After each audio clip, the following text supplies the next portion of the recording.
Lekin bugun hozir bir narsani guvohi bo'ldim.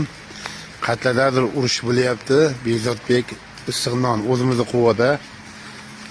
Mana eshigini ochdim ro'zlarning kunida.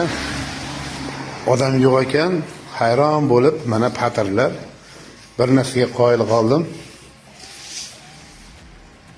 Pulini qo'yib olavering. Mana odamlar ajzamonlarga kelib biz mana to'qchilik zamondagi mana biz 4 ta oldik.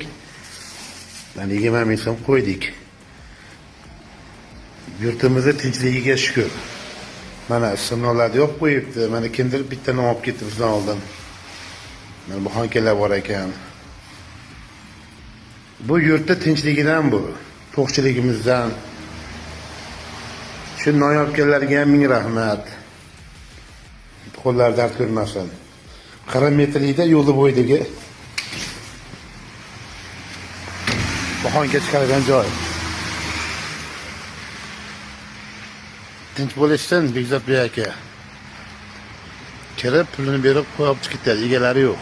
Mana Farg'onaning yo'li, Sitovordi yoni, bu yoqqa mana Farg'onaga qarab ketishadi.